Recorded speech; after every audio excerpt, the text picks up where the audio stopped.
Wow.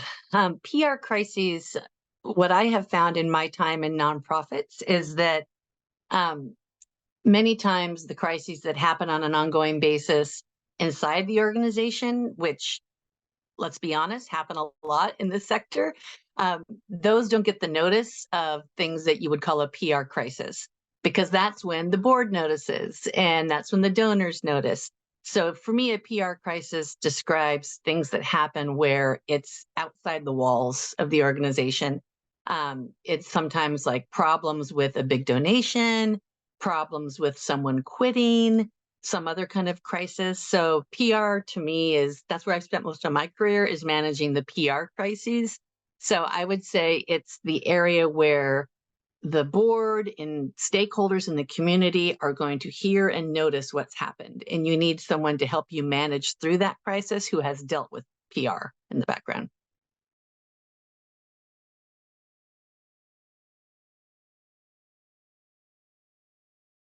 Generally speaking, for a crisis communications plan, the most important thing is to have a sense of where you are before the crisis and where you're going to manage through the crisis and how you're going to measure afterwards. So, for example, a crisis communications plan should have some sort of research about where your weaknesses are, where are the crises most likely to happen for your organization, some sort of assessment that can help brief the leadership of the organization for where those crises may be, where their strengths are. I often include a SWOT, which is strengths, weaknesses, opportunities, and threat, something so that the leadership has a really good sense of where their vulnerabilities are before a crisis happens.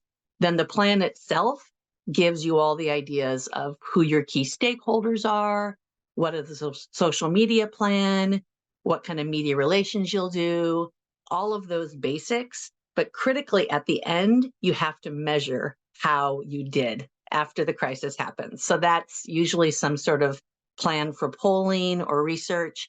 I tell folks to get through a crisis is a three-part thing. It's being prepared ahead of time, managing it during it, and then learning from it afterwards.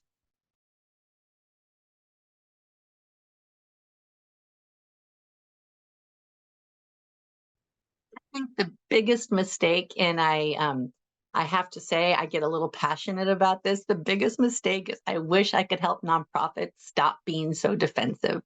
Um, Defensive never works. If there's a mistake and people close down their communications channels, start seeing the media as their enemy, close all the doors, we have seen so many times in history that that doesn't work. So what I tell people is be transparent, be open to criticism, be open to feedback. Those are the tools that manage most nonprofits through a crisis much more effectively. But really, what it comes down to, if you search through your own mind to crises that you've heard of at your own local nonprofits or in government, the common thread that usually comes to play, a crisis usually involves an apology. And people don't know how to apologize. So if there's a crisis, I always tell people the best thing in the world is to apologize. Show humanity, show empathy, and most importantly, talk about what you're going to do to fix things. A lot of people, when there's a crisis, they never get to how they're going to fix things.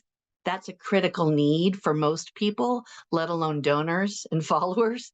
They need to know it's not going to happen again. So the common mistakes I would say for folks in managing crises is to be defensive, not be open to feedback, and to not remember to apologize. The most important thing. So for most people, when there's a crisis, they wait too long to apologize. One thing that I teach my students is to look at some of the most famous crises we've had and to track how quickly people apologized. This is not a nonprofit, but one of our most famous crises the last couple of years was when an airline dragged someone off a plane because they had sold too many tickets. You can look at what happened to that airline's stock and reputation because of how they handled the apology and how quickly they did it. What people need is fast response when someone has done something wrong. So I think the biggest tip I give nonprofits when they do make a mistake is to apologize quickly with what we call a holding statement. Sometimes you just come out and say, this has happened. We're utterly sorry. We are now figuring out what to do next. We will let you know. That's okay to not have all the answers, but people want to hear from you.